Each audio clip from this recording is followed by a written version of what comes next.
This is the chemiluminescence. Take a $1 Spirit Halloween glow stick. Typically any color but yellow is very appealing. Kids like it. So we're gonna do blue here. Basically what I do is I first check to make sure the bubble isn't broken. I turn it up and back, make sure the inside glass is still intact, which it is. I'm sure that you're wearing goggles. If this stuff gets in your eye, you're gonna have a bad time. They use, so I just take the X-Acto knife and we're going to simply cut off most of the top so that I can then peel it back without spilling, because I'm going to separate the two parts. So the first, I'm going to take a little liquor and I'm going to pour in to the side so that the glass vial does not fall out. I can rotate a little bit so that the outer liquid goes into the vial. This is going to be largely hydrogen peroxide with some stabilizer in it.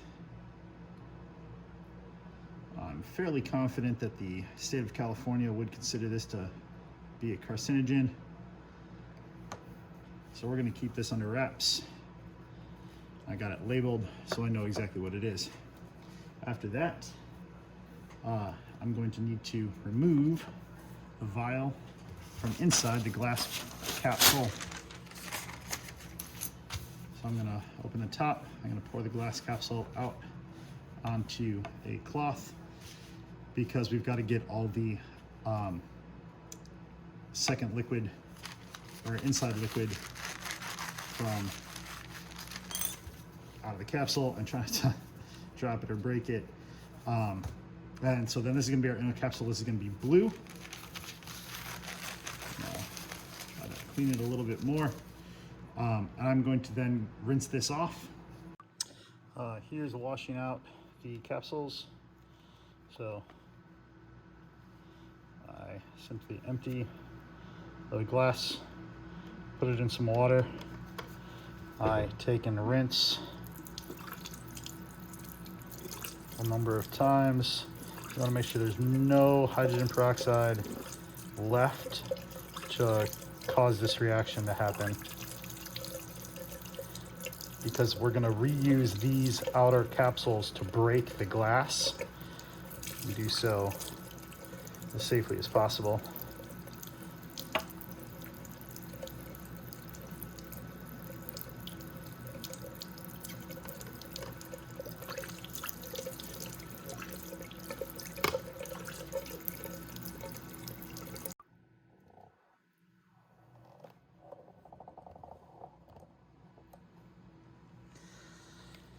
Once everything's nice and clean, I remove the tops and I grab some paper towel,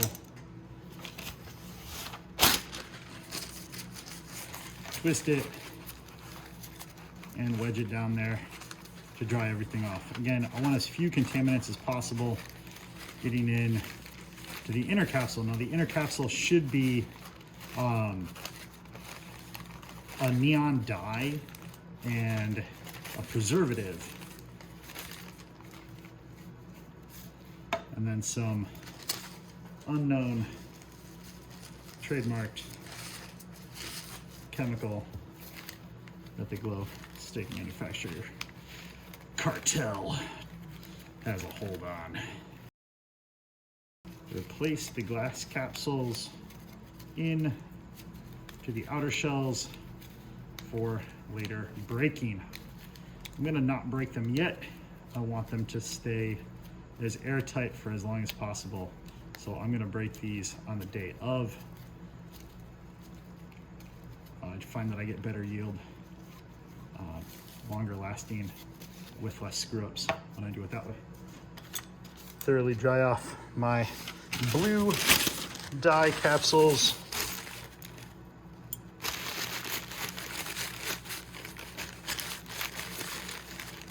Place them and now clean inside our glass container. I should probably do it the other way. I want the easiest side to break at the top. I'm gonna repeat this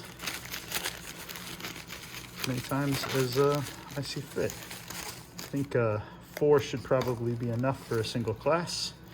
They'll get a really good shell, and a little bit actually goes a decently long way. So it tends to be a little bit viscous, pretty sticky, so it'll flow, and you can really extend its life.